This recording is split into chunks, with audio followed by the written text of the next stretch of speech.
Hello guys, at ngayon ay mag-update na tayo, no? REIT. Mag-update tayo about REIT. Ayan, so unahin natin yung AREIT. Weekend naman ngayon eh. Ayan, silipin natin dito sa weekly chart.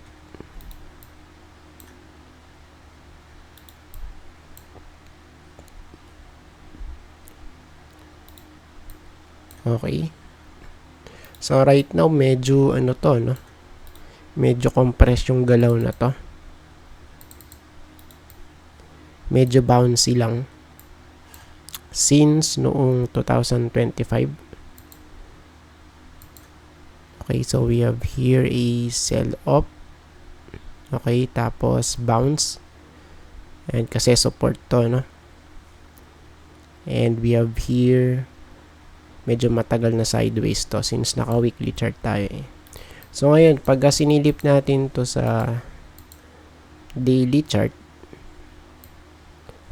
kung papansinin natin, meron tayo ditong trend line. Okay, so possible this is a valid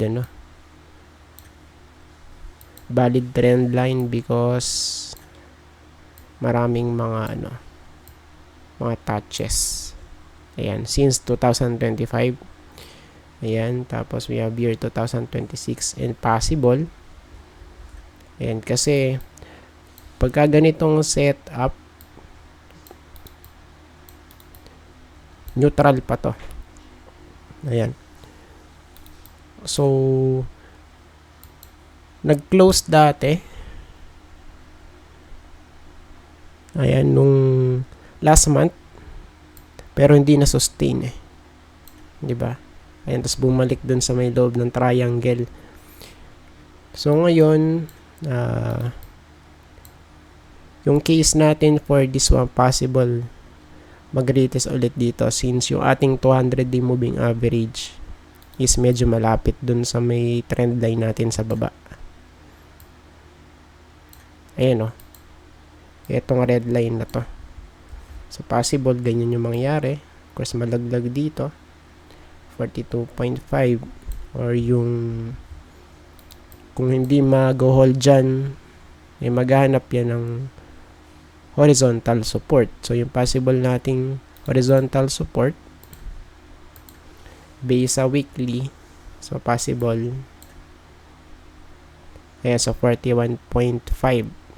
Ayan, sa may na to, sa loob ng green box, guys. Ayan, no? So, wala pa kasing breakout eh. Hindi pa natin alam kung saan yung kanyang direction. Medyo sideways siya, no? Yung kanyang itsura. Ayan. Then, next natin, CREIT. City Core.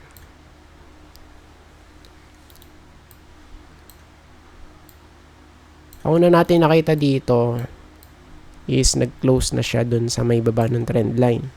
So, yung trend line na to is visible since 2022, 2024.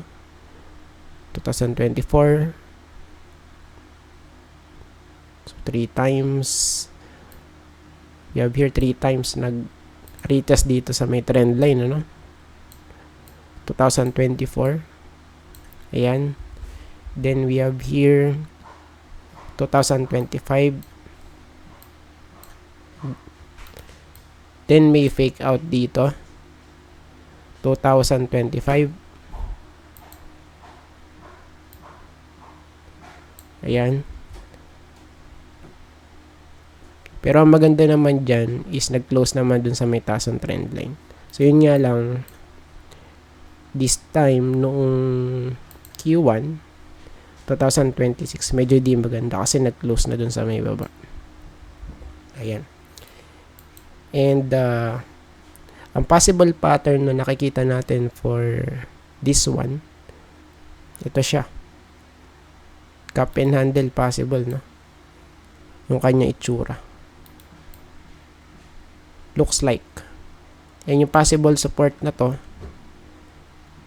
base horizontal, malapit dito guys sa 3.3.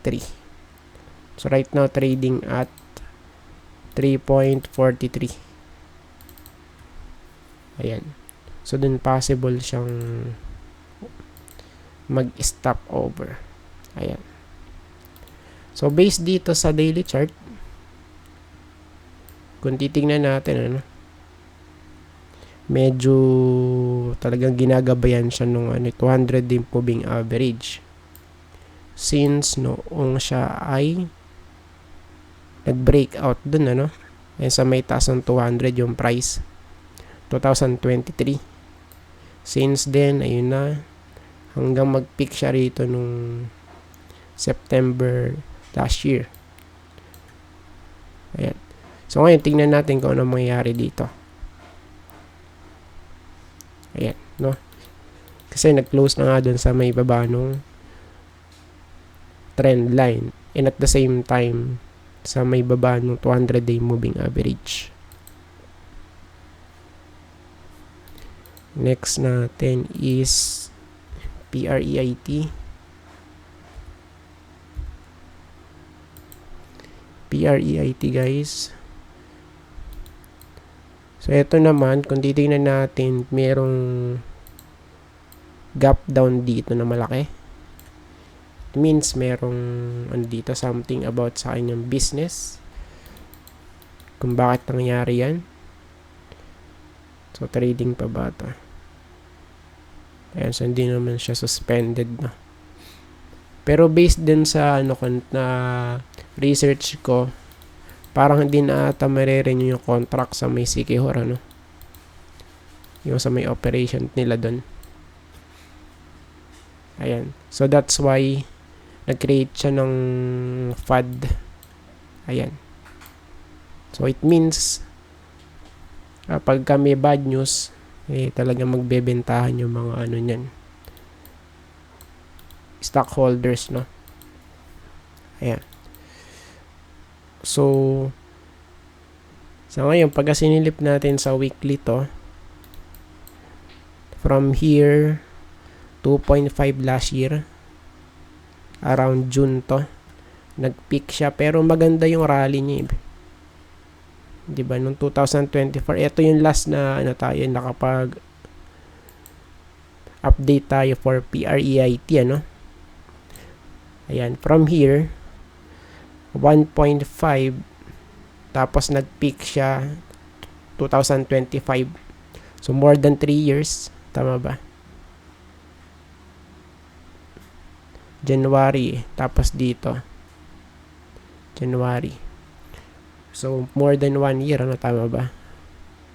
Ayan. So more than 1 year from January 2024 tapos June 2025, nag-rally siya ng 63%.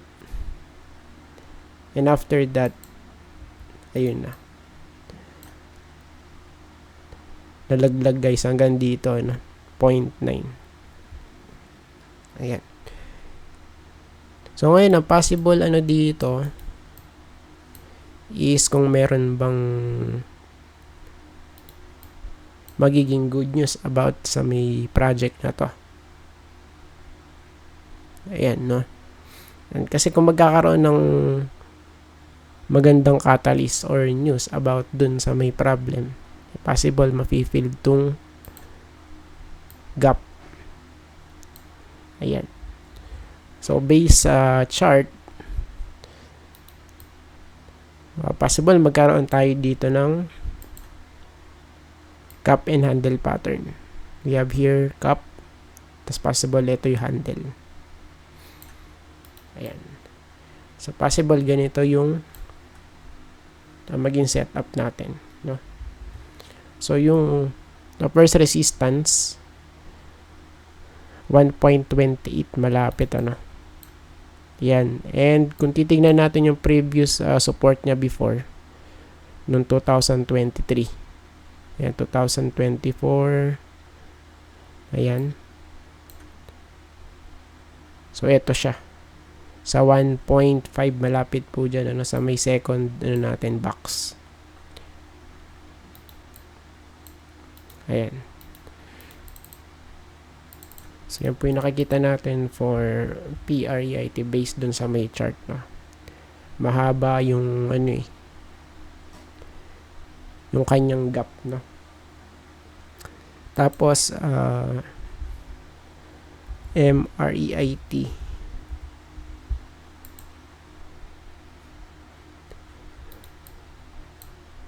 So, sa ngayon, medyo boring to. Kaya ano ba yung pinaka, ano na to, business na to? MREIT. Parang about sa ano to eh. Leasing ata to eh. Ayan, so sinearch ko pero di ko pa nababasa. Ayan, so MEREIT is a Philippine real estate investment trust with a portfolio focus on high quality office spaces, primarily catering to BPO tenants. Ayan. So maybe merong ano, hindi maganda yung ano, no? Yung sa business, possible. That's why medyo boring. Pero I think once na ano to, na magkaroon ng price discovery, yun ang pinakamagandang setup. Kasi kung titingnan natin, medyo matagal na rin to eh. And remember before, yung mga business na nag-ooperate dito sa Pilipinas about gold, silver, di ba? Since nung talagang nagkaroon ng kumbaga hype sa gold, nag-spike yung price eh, no? Nagkaroon ng price discovery. So for this one, tingnan natin kung ano yung magiging possible catalyst sa business na to, just in case na gumanda, no? Ayan. Pero so far, still nagbibigay pa rin ata ito ng dividend. Even though na medyo boring yung kanyang chart, no? Diba pa bounce lang siya. MREIT. Ayan, so meron siya, no? 4 times siya nagbigay ng dividend last year. March, May, August, saka December. Ayan. So possible March din to magbibigay ulit. Yan. So as long as na nagbibigay ng dividend, so still goods pa rin yun, no? Ayan. So far kasi medyo talagang ano eh, no? Medyo boring pa to. Ayan. Pero ang kinagandahan dito, once na magkaroon nga ng price discovery, yung pinaka-capital natin, eh, pwedeng, ano yan, padoble, matriple. So, depende na lang, ano.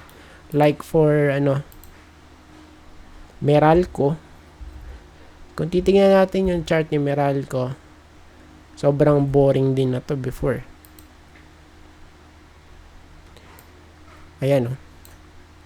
Since 2013, tapos, 2024.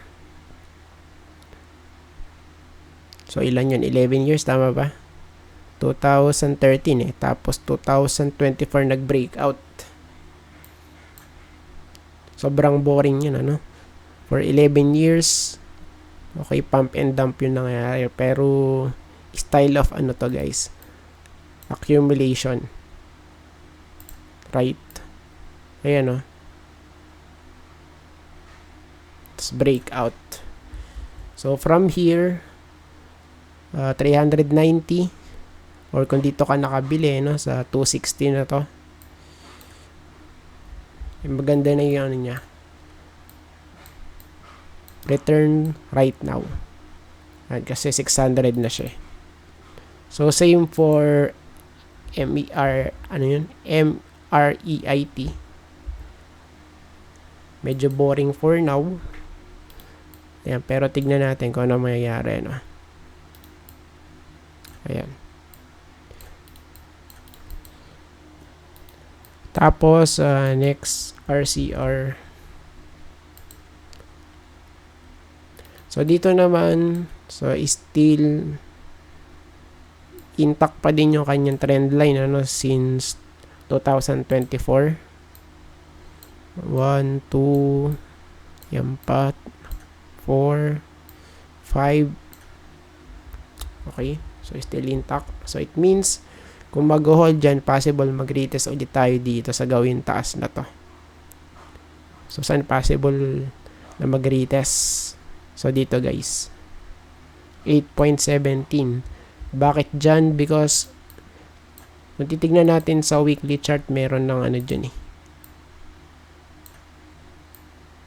May resistance na po dyan na nakreheat.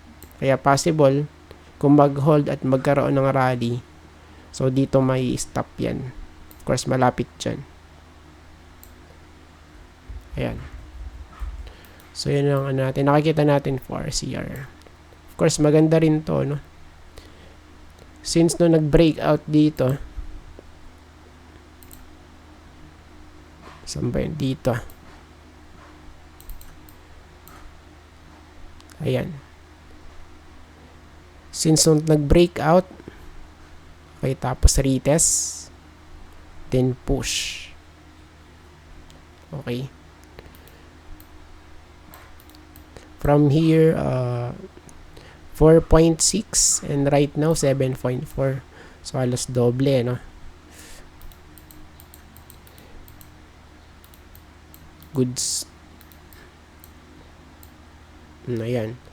So yun ang nakikita natin. Tapos, if ever man na di mag-hold, ang possible support natin dito, no? 7.15. Ayan, sa may green box na to. So, yan ang pinaka-possible ano niya. Strong support.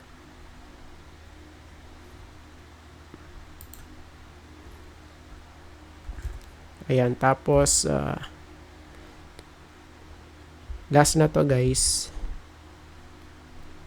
DDMPR.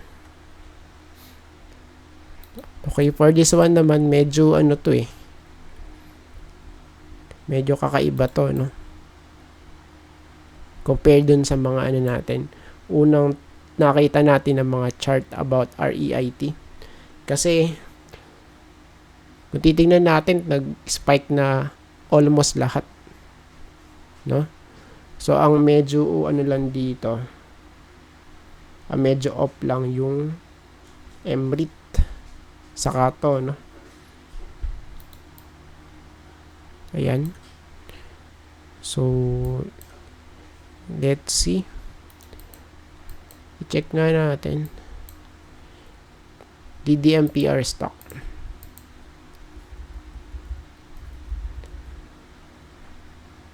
Mas maganda na nga yung mag-search.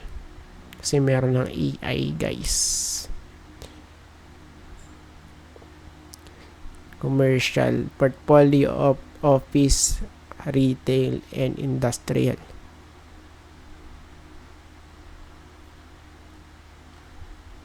Check natin. Ayan, parang halo-halo ata to. Ito. Company profile includes 3 commercial properties in Double Dragon Meridian Park, Double Dragon Plaza, Center East, Center West with total list. Ayan, so leasing nga to eh. Area of ownership, a subsidiary of Double Dragon Corporation which owns 70% of the company. So, di ba nga parang nagka-issue sa Double Dragon? Tingnan natin yung ano, yung sa may Double Dragon DD. Natin ko naka-recover. Ayan, so hindi pa rin nakaka-recover, guys. Same pa din. Ayan, pero much better na ngayon yung kanya itsura.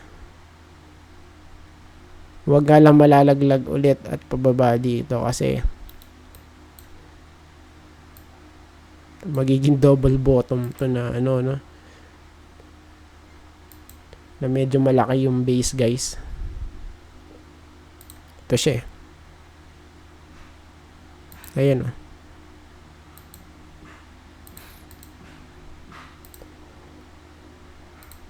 Just in case lang, ano? Na siya ay malaglag. So, pagka nalaglag to, si Double Dragon, panigurado, maapektuhan din to, eh. Kasi, ano siya, subsidiary, di ba? Ni DD. Ano yun? DDMPR.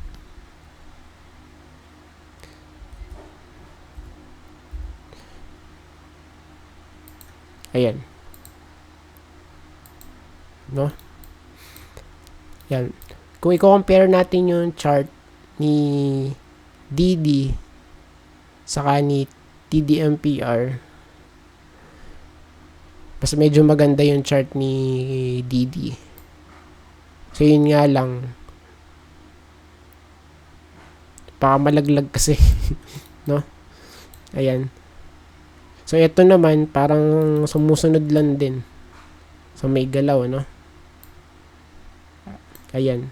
So, ito nga lang, medyo stagnant kung titignan natin since 2024. Maliit lang yung galaw na to, guys. Ito yung sideways. No? So, yung support, okay, malapit dito sa 1. Okay. Tapos yung ano niya, major resistance andito, guys. And kasi ito yung dating support before, no? 1.17 malapit dyan. So ngayon na pinakamalapit na resistance, ito. Ito, guys. 1.1. And right now, trading at 1.07 ano. Ayan. So, yan po yung mga ano natin, nakikita natin. So, medyo X yung MRIT. So, unless na lang kung magkaroon nga ng price discovery. O, diba? Tapos, etong DDMPR, medyo questionable pa. So, it depends, no? So, based dito, medyo ipit ka kung nakabili ka sa gawin taas, DOS. So, more than 50% ang lugi mo, guys, ano? Ayan. So, I think that's it for this video. Tapos, bukas, mag-update tayo ng panibago. So, siguro mga blue chips or top trending stocks ulit, ano? Ayan, para bukas. So, maraming salamat po at see you po ulit sa next video.